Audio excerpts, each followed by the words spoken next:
Hi, everyone. My name is Lior. I'm the head of Starknet Core Engineering at Starkware. I'm Gidi, head of core engineering at Starkware.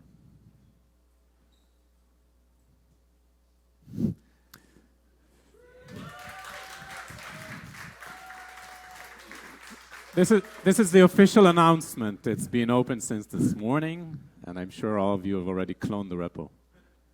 Yeah, so today we're going to talk about Stone, the now open source prover.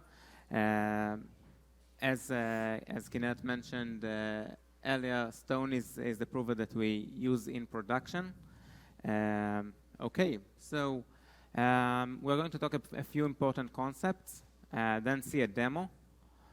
Then we're going to talk about the stages of the prover, talk about some configurations, some way to affect both the prover and the proof, and then see some code, and if we have time, we'll have a short Q&A. Okay, so these are the concepts that I want to talk about briefly before we see the demo. The first concept is, of course, Stark. The Stark is a protocol. It allows one party, let's say Alice, to prove to another party, say Bob, that a certain claim is true, that a certain computation was run successfully with some output. For example, Alice may want to prove to Bob that the 10th Fibonacci number is 144. And she can do this using the Stark protocol. Alice uses a tool called a prover to create a file, a proof file, and sends this proof to Bob. Bob uses a verifier to check the validity of this file, and if the file is valid, if the verifier says that the file is valid, Bob is convinced that the claim is true. Okay, next concept is called ER. ER stands for Algebraic Intermediate Representation, and this is the way we describe what is the computation we want to prove when we use the Stark protocol. And ER is basically a table of numbers with some polynomial constraints on them. You can see in this slide an example of an ER for the Fibonacci case.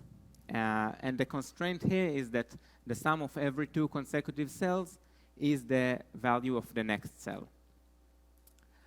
Now, while this ER is relatively simple, usually errors are much more complicated, and it is very difficult to design an error for an actual computation that you want to prove.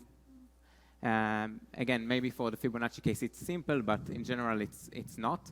And it's also, in addition to the fact that it's not easy to design, and it's also not easy to maintain them and to audit them. Ideally, we would want to be able to describe the computation we want to prove using code instead of a list of polynomial equations. And this is why we have Cairo. So the next two concepts are CASM and the Cairo error. CASM stands for Cairo assembly. And this is an instruction set like x86 or EVM. But unlike x86 and EVM, Cairo was designed to be efficient for proof generation.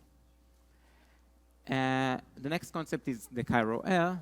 This is a specific error, a single error, that executes CASM code. And if you take this Cairo error with the Stark protocol, you get a program that can prove any CASM program without changing the error. And this is what you have in the Stone prover repository. You have an executable that does this. Okay, last concept before we see the demo is called Builtins. If you look, when we move from a designated error to using Cairo and the Cairo error, we get expressibility, but we lose performance. And Builtins is a way to mitigate this issue. Builtins are part of the Cairo error, that are designed to do specific tasks, like hash functions. And if you use the built-ins, then you have negligible overhead for these specific tasks. The stone prover comes with the following built-ins. We have built-ins for hash functions. We have Peterson, Poseidon, and Ketchuk. We have built-ins for elliptic curve operations and signatures.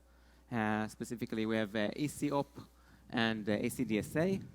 And some utility built-ins like range checks for comparisons and bitwise for bitwise operations. Okay, it's time to see a demo. I have here a clone of the Stone Prover repository. Let me open the README file. I hope you can see. Okay, the first thing I'm going to do is to build the two executables, the prover and the verifier. And I will do this by building the Docker file that exists in the repository. Now it should be cached. Okay, yeah, so this was quick. It may take more when you run it the first time. Now what I can do is to extract the two executables from the Docker. So I'll do that. And now I have two executables, CPU prover and CPU verifier. You can also, if you don't have Linux, you can also go inside the Docker and do this demo from there. Okay, the next thing I need to install is the Cairo lang package. This will allow me to compile the Cairo code that I have and get the chasm that I need in order to generate the proof. Okay. So let's go into the E2E test folder here. We have 4 files. The most important one is called Fibonacci.Cairo. One second, I don't need them. Okay, what I have here is a Cairo 0 program that computes the nth Fibonacci number. I'm going with the claim that the 10th Fibonacci number is 144 for this demo. What this program basically does is that it takes the index from the program input and then outputs 2 things. It outputs the index of the Fibonacci number that we computed plus the value of the Fibonacci number. Okay. Now I need to compile this program. So I use the Cairo compile command from the Cairo lang repository. Let me do this. And I get a new file, Fibonacci compile.json. Great.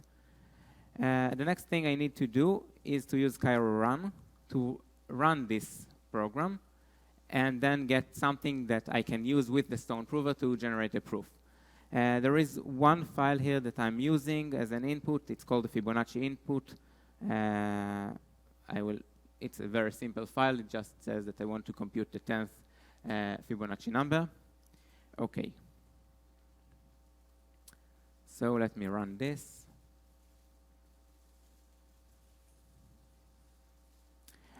Okay.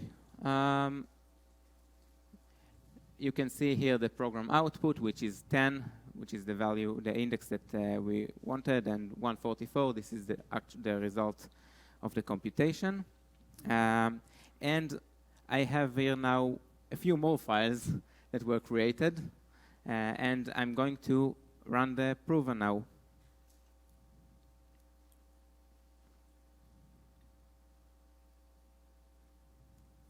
Okay. Okay, great. I should have now a Fibonacci proof file somewhere. Yes. Okay. Next thing to do, let's verify this proof by running the CPU verify executable. And we got that the proof was verified successfully, which is yeah, which is what we wanted. Now let me show you the proof file itself, and let's do some changes and play with it. So this is the Fibonacci proof.json file. This is a JSON file. It has some sections. I will go over them. First, note that there are some sections here that are not necessary for the verification. For example, the private input here is just for completeness. You don't need the private input to verify the proof. So I can just remove this. Okay, proof parameters is actually important. Prover config, also I don't need it. Basically, there are two configuration files in the directory that I needed to, in order to run the prover. One controls the proof itself. It's called proof parameters. And the second one controls the prover optimizations. For example, you can turn on and off some of memory optimizations. Gidi will talk more about it later. Okay, so prover config, obviously I don't need this section to verify the proof, so I can also remove this one. We can run the verifier again. Yeah, okay, we got the proof is still valid. Probably the most important field in this JSON is called proof hex, and this is actually the bits of the proof. Now let's try and change. I have 4 here. Let's replace it with 5 and try to verify again. Okay, so we got that this is an invalid proof. I shouldn't do this, so let's go back to 4. Okay, proof parameters. I'll skip this. Gidi will explain more about this section later. And the next section I want to mention is called public input. This, if you noticed, when we ran the verifier, we didn't give the verifier the Fibonacci program, not before and not after the compilation. And we didn't give it the numbers 10 and 144. So you may ask yourself, what exactly are we proving here? It just got the proof and says the proof is valid. So the answer is that the CPU verifier executable just checks the consistency between the proof and the public input section. The public input section contains all the information that we need to know about the program and the program output. So let's see that. We have some memory segments here. I will start with the program segment. And the program segment, you can see, begins in address 1. So let's go below. We have a section called public memory, address 1. And I see this weird value. And let me show you where this value comes from. So I will open the Fibonacci compiled JSON. This is the result of the compilation. And this is actually the CASM as bytecode. And this is this number. The first number here is this one. And if you look, let me close this. If you look and compare the two, you can see that what we have on the right-hand side is exactly the numbers that we have on the left-hand side. This is the program. If you want to know that this proof actually proves the Fibonacci code, you need to check that these values are correct, are consistent with the compiled program. Okay, another important section is called the output segment. And you can see that it starts at address 95 up to 97, which are now addresses 95 and 96. Let me go below. So addresses 95 and 96, I can see the values 0xa and 0x90. 0xa is 10, 0x90 is 144. And these are the outputs of the program. Now, I can also try to change this. Let's change the 0x90 to 0x91 and save and see that now the proof fails again. Okay. Yeah, so we cannot use this proof to prove that the 10th Fibonacci number is 145. It's not true. Okay. The last thing I want to show you, for this I will regenerate the proof, this time with a flag called generate annotations. Okay. And generate annotations creates another section in the proof file called annotations. And to understand this section describes what's going on inside the proof. And to understand this section, you should know that the Stark protocol is built from an interactive protocol that was turned into a non-interactive version using the Fiat-Shamir heuristic. And this section describes the simulated interaction between the prover and the verifier. So you can see, for example, that the proof starts by where the prover is sending to the verifier some value, and then the verifier responds with some field elements, and the prover sends another value, and so on. For every value that the prover is sending to the verifier, you have these numbers here, which says which bytes in the proof correspond to this line. So you can actually, this starts with 0x92c, so we should find it in the proof X, I hope.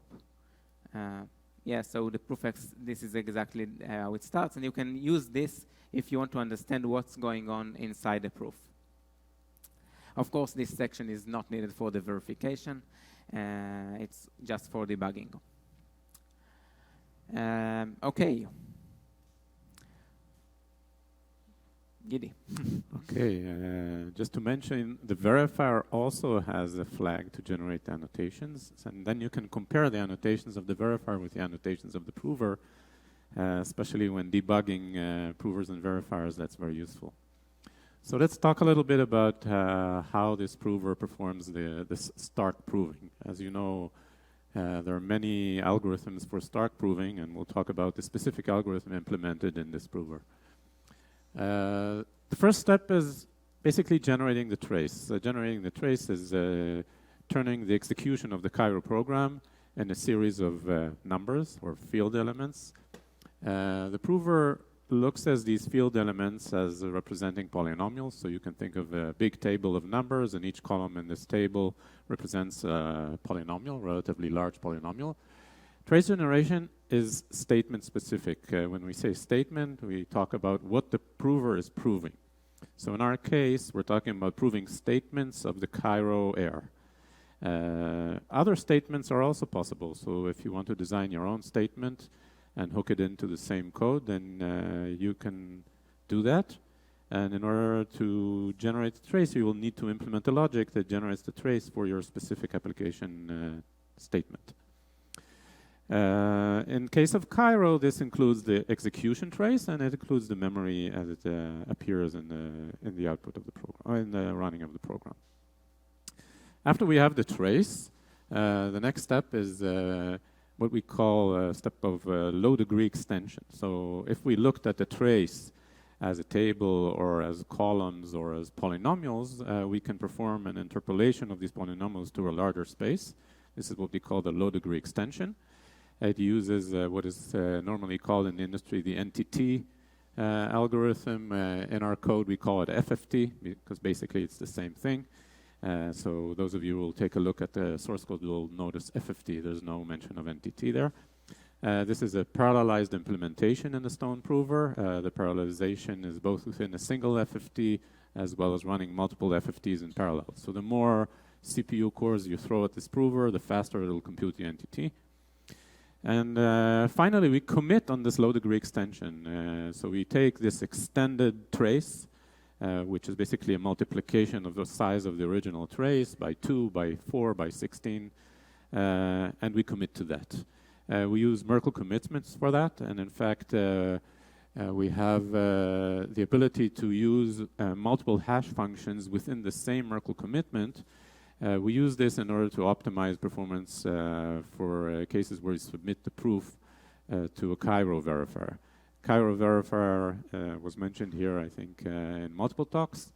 It's an implementation of the verifier that verifies these proofs, but in Cairo instead of in Solidity or in C++, as was demonstrated before.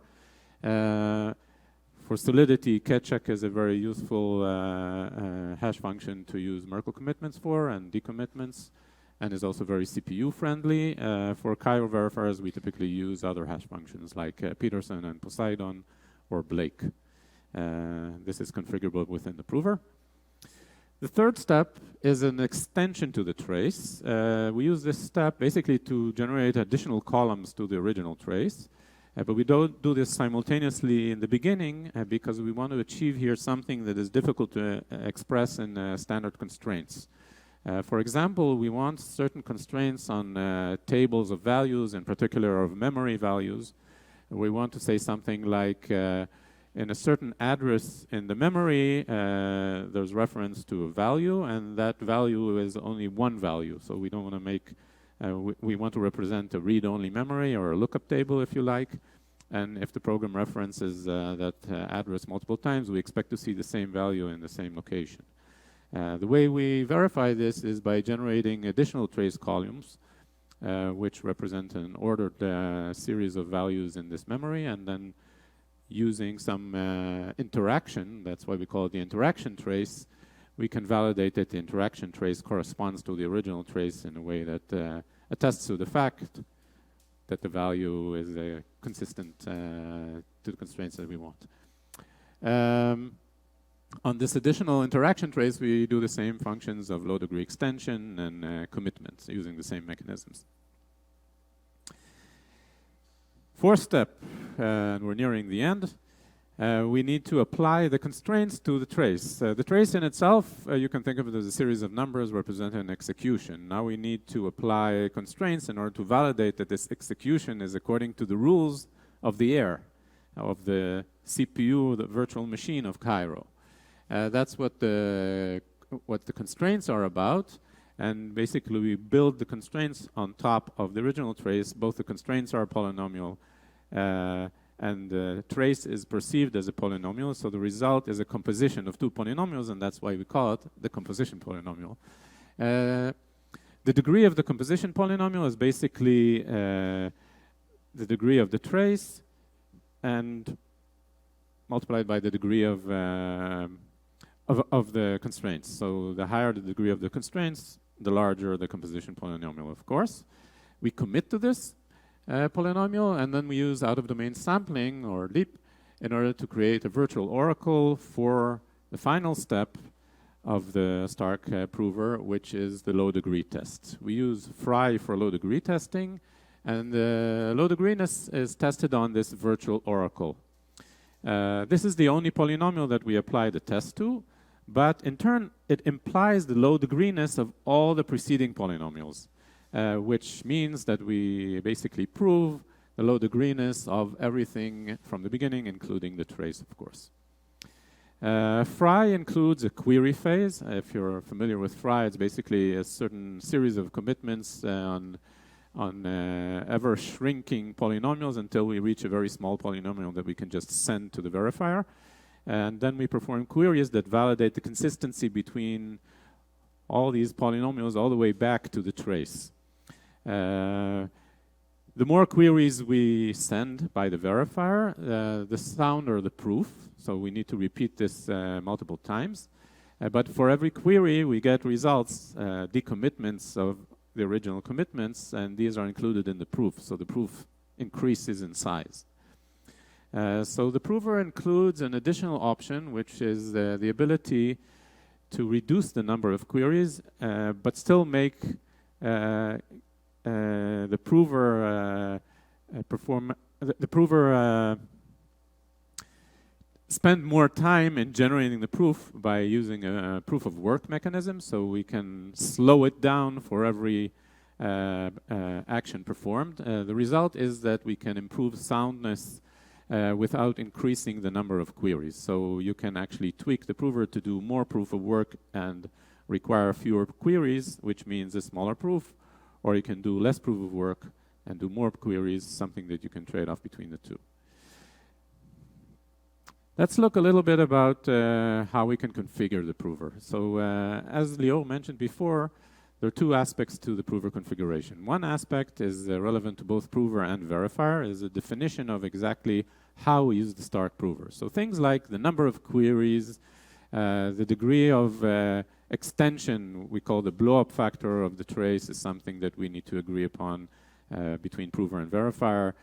We call something called Fry steps. In the Fry algorithm itself, we can skip layers. These are the steps.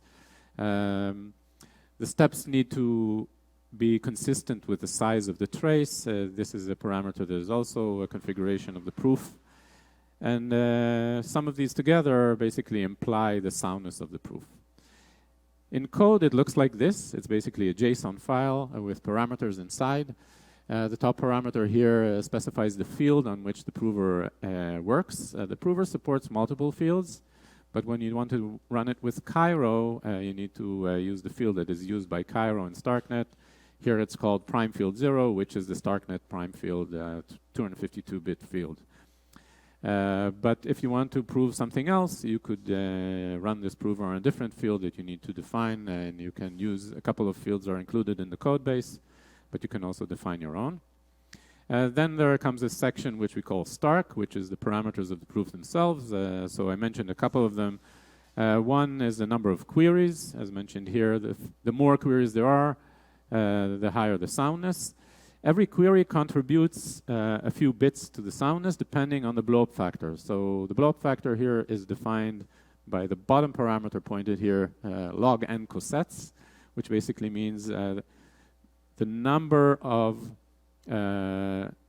basically the size of the trace that we blow up, or basically in the low degree extension, we multiplied the trace size by a certain number. So log n cosets of 4 means we multiplied by 16, okay? And this, at the same time, means that every query we consider as 4 bits of security. If you want to be very strict about it, this is not a proven bound. You can reduce that by 50%, which would imply 2 bits of security. Finally, as I mentioned, we can trade off queries for proof of work. So in this case, we told the prover it should do 24 bits proof of work, which implies we need fewer queries. So if you take the numbers in this example, the soundness of the proof that is expected would be 4 times 18 plus 24, and that's the soundness that you get. So in this case, I think quick calculation should be 96, I think. And if you want to be stricter about it, fewer bits. The verifier should be configured, of course, to accept these proofs. So if you set the verifier to accept only proofs that have a certain soundness or above, then it will reject proofs that are sent with lower soundness. Other aspects of the prover have nothing to do with the verifier, have to do with a program that has certain parameters, can run at certain speeds, can consume certain amounts of memory, and it really depends on the compute platform that you run it on. One of the interesting tricks that we use in this prover, as I mentioned, and of course this is included in the open source, as anything else, this is the production prover that we run today. It includes an optimization that allows us to run even if, for instance, the low degree extension of the trace is larger than the memory of the system that is actually running the proof. So how is this possible? As I mentioned in the various steps of the proof, we perform low degree extension, and then we need to commit on that. But if you think about that, in fact, we can commit in stages, and every time we perform a commitment, we can actually forget about the data underlying that commitment, and just keep the hash that represents that. So as we move forward, we can continue to perform calculations and just keep a minimal amount of memory that is needed in order to remember those commitments. So if you think about Merkle trees, you can think about kind of calculating subtrees, remembering their hash, calculating additional subtrees, remembering their hash, and then combining them together to the root of the total Merkle tree. In low degree extension, we can do something similar. We can begin with a polynomial, apply it to a certain subspace, get a new coset out of the original trace, commit on that, erase it from memory, and repeat again. As a result, and similar optimization also is applied to the Frye algorithm. The result of this is that you can actually generate quite significant proofs in servers that don't have that much memory. If you're doing it on very large proofs, it is very important that it reduces the footprint of the server. If you want to do small proofs, it is also very useful to fit into very small compute platforms. So it's useful also for if you like to run on phones or laptops and you want to have the ability to run slightly slower but with much less memory, these optimizations are useful.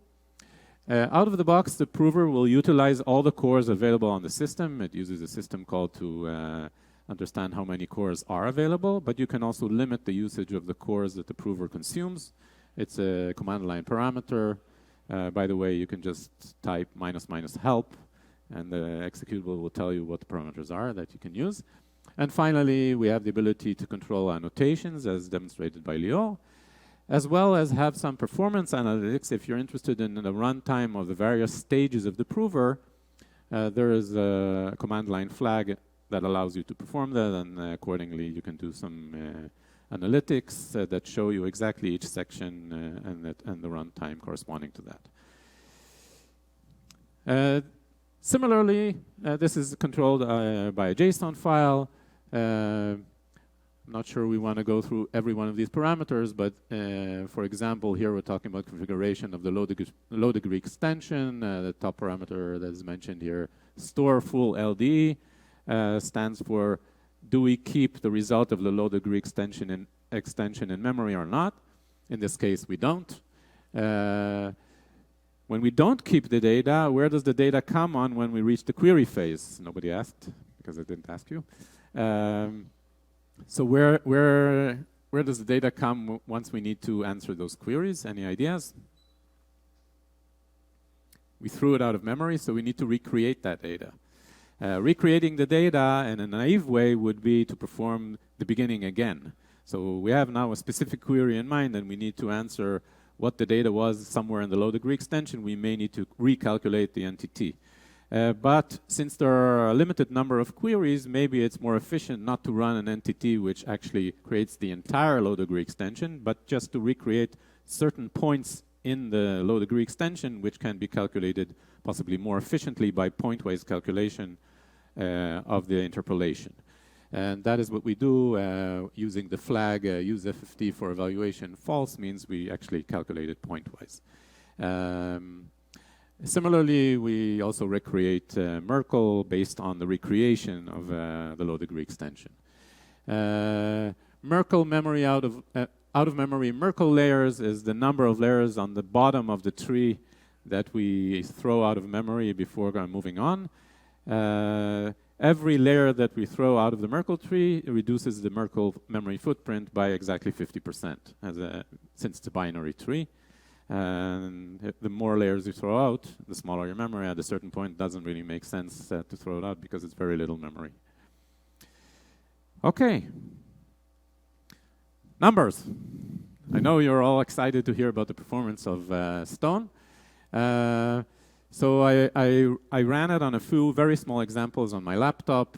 A 4-core Ubuntu laptop inside a Docker. Of course, this doesn't represent anything. Do your own research. Run it on the selected hardware that you want to run your proofs on. If it's a very large server or a very small platform, it doesn't matter, but do your own benchmarking. It really depends on the size of the proof, depends on the configuration of the prover. Do your own experimentation. I'll present a few graphs of the numbers underneath this graphic, representing how out of memory responds, how the number of queries, how low degree extension works. But as I mentioned in the beginning, these numbers are basically very, very dependent on the way you configure and the platform you run on. So there are numbers underneath, and I'll show them in graphs. I think this is a little bit more convincing. So in this case, we have multiple runs of the same prover for a Fibonacci series instead of the 10th element, the 1000th element. Okay, so it takes a little bit more time. In this case, it's under a minute, but as you can see, with different configurations, different runtimes, which are the dark bars. On the left-hand side, you see different memory consumptions, which are the light bars. The left axis is megabytes, and the right axis is seconds. Okay, so I hope these graphs make sense to you. On the left-hand side, we have a prover configured with aggressive out-of-memory, or somewhat aggressive out-of-memory. 6 layers of the Merkle are thrown out. So typically, Merkle will consume 1/64th of the original memory consumed. We use a high low-degree extension of 16, which means that the prover needs to run for a long time to create a large low-degree extension. And that's why this prover ran for roughly 44 seconds, again, with all the disclaimers I mentioned before, and consumed roughly 280 megabytes. So it's not a significant amount of memory, but it's also not a very important statement. Running exactly the same proof when we configure fewer out-of-memory layers just consumes more memory. As you can see, now we threw out only 1 layer of the Merkle, which only saves us 50% of the Merkle space. And the result is that we consume 470 megabytes versus the original 278. Okay, so almost double the memory. Of course, we could have done more aggressive stuff. But this is just to show an example. Runtime is roughly the same. It's basically a variance resulting from me running this on a laptop that was busy with my browser and all kinds of other stuff in the background. Going again from the left, the third example is exactly the same configuration as the second from the left, except that here we do a low-degree extension, which is much smaller. So we only do a blow-up factor of 2, or log n cosets is 1, so 2 to the power of 1 is a by 2 extension of the trace. Immediately you see the runtime dropping by 50% in this case. Memory consumption also goes down a little bit because Merkle consumes less. And finally, on the right-hand side, we have the most performant run of the prover by doing a minimal low-degree extension, factor of 2, and keeping everything in memory. So during the query phase, we don't need to reconstruct any data. It's all kept in memory. So we consume the maximum memory, as you can see here, but at the same time, we get the lowest runtime, in this case, 14 seconds. Okay, so this is a trade-off between runtime, memory consumption, and soundness of your proof, soundness or size of your proof. So if you have a smaller low-degree extension, queries are worth fewer soundness bits. You need more queries, you get a larger proof. Another example here is just running different sizes of statements and seeing how that affects the running of the prover. So in this case, I ran the same statement, but for different indexes of or different lengths of the Fibonacci series. So the trace length of the program was different. On the left-hand side, we had a Fibonacci length of 10, which was the example that Lior ran before. In this case, it resulted in a trace of 8,000 elements. Or at least the Fry polynomial was of size 8K. In the middle, we have a Fibonacci series, which is 10 times that. But since this can still result in a trace that's not exactly 10 times that size, it actually fit in a relatively small trace. And on the right-hand side, we have a Fibonacci series, again, 10 times larger Fibonacci series of 1,000 elements. And the trace grew, as you can see, by a factor of 8 versus 100. So in fact, the Fibonacci series of 10 is not very efficient because of all kinds of reasons. And as you can see, accordingly, memory size grew. And I think what is most apparent is that as the trace size grows, the proving time grows roughly linearly. Theoretically speaking, it's an n log n prover because that's what NTT takes. But de facto, the logarithmic factor is not very dominant, especially not in small proofs. Okay. It's open source, so feel free to dig through the code, look for hidden features. I mentioned a couple of these. Performance profiling can be done with command line flag -v1, and you can see the output there. I won't demonstrate it here. Generate annotations was demonstrated by Lior, and there's a lot more to understand from the code itself. Which brings us to the code. Lior, you want to begin? Or do you want me to begin? Yeah, let me just... So, do you want to start? Yeah, okay. Okay. So, we don't have a lot of time because I want to have some time for questions, so we'll do it we'll do it briefly. Briefly, yeah. Okay, so let's begin from the Stark itself. Okay, there's a file. The prover is written in C++. I don't know if we mentioned this. And there's also a verifier, and it's also written in C++. And there's a file called stark.cc, as you can see. And proof stark is a function that holds the top level of the proving phases that we mentioned before. So in the top part of this function, you can see the trace generation over here. Next step would be, where is it? Committing to this trace. You can see committed trace, so roughly corresponding to the slides. Next step was the interaction, so some preparations for the interaction, and then we again commit to the interaction trace that you can see here. Next step would be, of course, in order to do commitment, we also had low degree extension hiding underneath.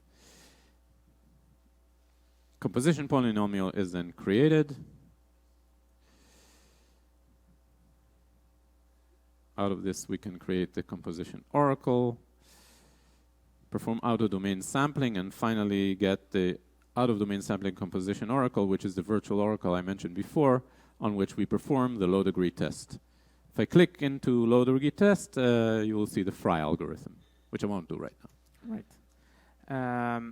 Okay. Yeah, another file I want to show. Where it all begins. Yeah. So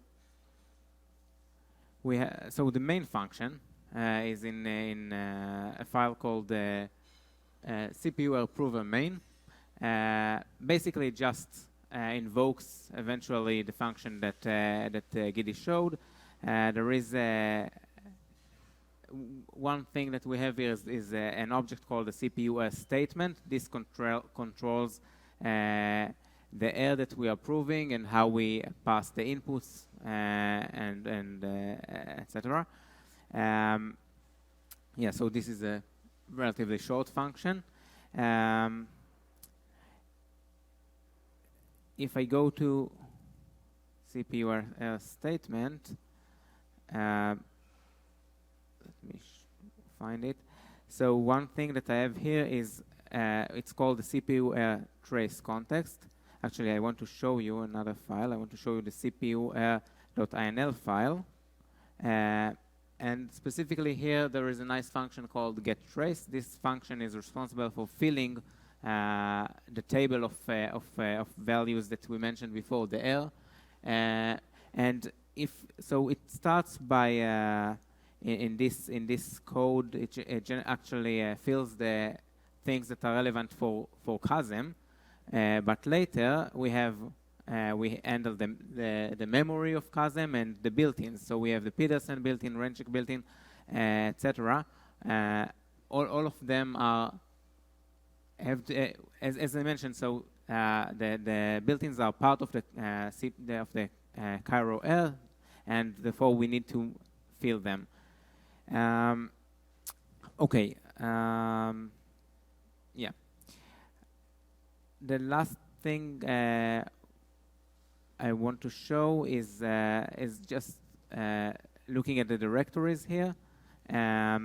Basically, let's briefly review the stages of the proof. So we start the proof with generating the trace. We saw that. Then we commit. We do an LDE, low degree extension, and commit to it. So we have in the algebra directory, we have the LDE directory. This is responsible for the low degree extension. We have a directory called commitment scheme. This is responsible for the Merkle tree computation. And we have a directory called channel, which is responsible for the Fiat-Shamir heuristic. The next thing is the out-of-domain sampling protocol, and we should have a directory for this, probably inside the L. Yeah. So, for example, the directory of boundary and boundary constraints has to do with the out-of-domain sampling. Later we have fry, so a directory for fry, and I think this is basic. This is basically it. We talked about main. Main contains the main file. Statement contains the CPU statement that controls the inputs, as we mentioned. Stark is the entire Stark protocol. I think this covers basically most of the structure of the code. The Cairo directory contains parts relevant for Cairo for the trace generation, and I think this is it. Do you want to add something? Yeah, if you want to understand the prover in a slightly simpler way, we also have an additional error there, which is just for a trace that tracks the Fibonacci series. Oh. Not in Cairo, but actually in a very, very simple error. Yeah, so that is also available. Inside the L directory, we have the Fibonacci, and we have Fibonacci correspondingly. We have the Fibonacci statement, Fibonacci. I think we have Fibonacci main, but I'm not sure. Yeah, it's specifically used for tests. So if you want to run tests on the prover, the unit tests are of course included. But if you want to run tests and you don't want to spend a lot of time on large proofs, and many of these things can actually be tested with a very, very simple error, it's typically using the Fibonacci error. And the grid tree is an example of an error that uses polynomial constraints of the grid tree. Most of our errors, including the CPU error, are of degree 2. So it's an example of an error. Not an interesting one, by the way. I think we'll open up to questions. Yes. So, time for questions. Yes. Yeah. So the question was about the ability to prove Cairo 1 programs. So the answer is currently we do not have the option to prove Cairo 1 programs. The reason is that the compiler for Cairo 1 does not generate exactly the output that is needed for the stone prover. This is something technical that will be solved, but currently this is not possible. It's worth mentioning that the prover actually proves the execution of CASM, And Cairo 1 can be compiled to CASM. So it's just a matter of the toolchain. Once the toolchain is fully implemented for Cairo 1 to the format that the Stone Prover needs, the Stone Prover will be able to, in this current format, in this current release, to prove Cairo 1 programs. It's just a matter of bringing it from Cairo 1 to the CASM. Yeah.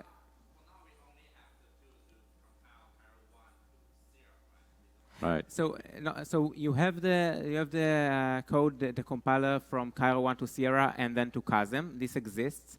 There are slight differences between the CASM that is outputted by the Cairo 1 compiler and the CASM that you need for the Stone Prover. Nothing too complicated, but we don't have this logic at the moment. So you may want to ask yourself, how is it that this prover proves things in Starknet, where in Starknet you write in Cairo 1? And the reason for that is possible is because the Starknet OS program, which is a Cairo 0 program, actually accepts transactions that are written in Cairo 1. So it's also a way to bridge this gap. That's what happens in Starknet.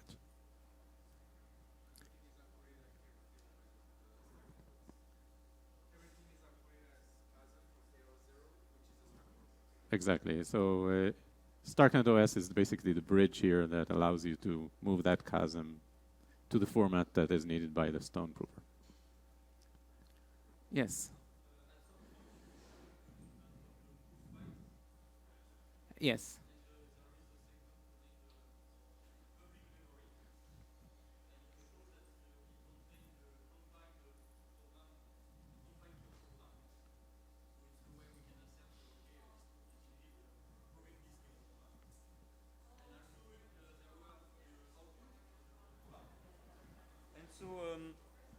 Okay. I start again? No. Maybe start over. I start again? Okay.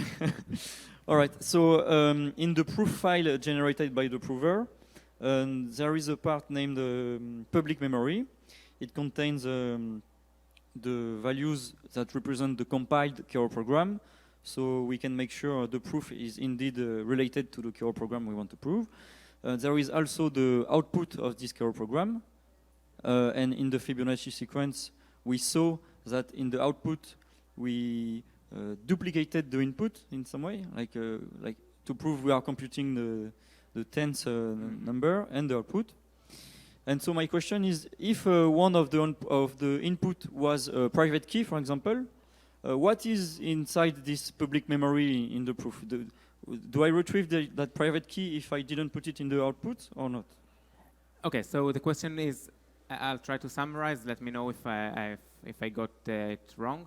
The question is, what's going to be in this public memory section? Will I find my private key in this section? This was the question? Yes, if it... Yeah. Okay, so the things that are going to be in this section are only the things that needs to be there. So you have the program segment. So if you put your private key in the program, it will be there, otherwise it won't. The output segment, again, so you output only the things that you need the verifier to know. So you won't have the private key there. Other memory values are not there. So AP is not there. The memory segment AP of the core program is not in the public memory. Can you repeat? AP, the memory segment AP. In the so this is the execution segment. This is the name is the execution segment. Let me open the proof file.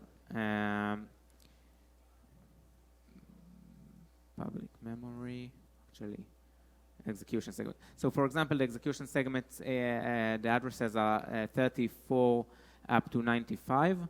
And if you go and see here, 34 is the last one that is mentioned. Then the next one is 94. So the execution segment is not here. So we can have privacy with that. What's wrong? Why people are saying it's a validity and not decay? Okay, good question. Is this prover zero knowledge? The answer is it's not zero knowledge in the mathematical sense, that because it doesn't add randomness in enough places for it to be provably zero knowledge.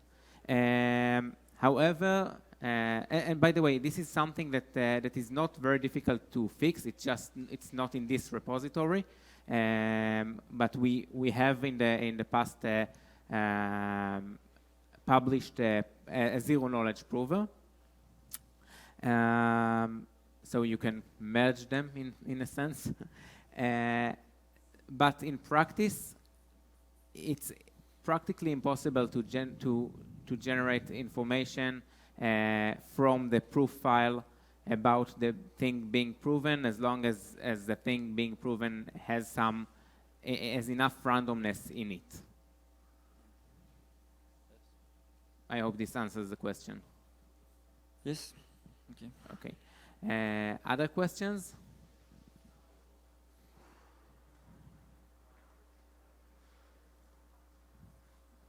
Okay.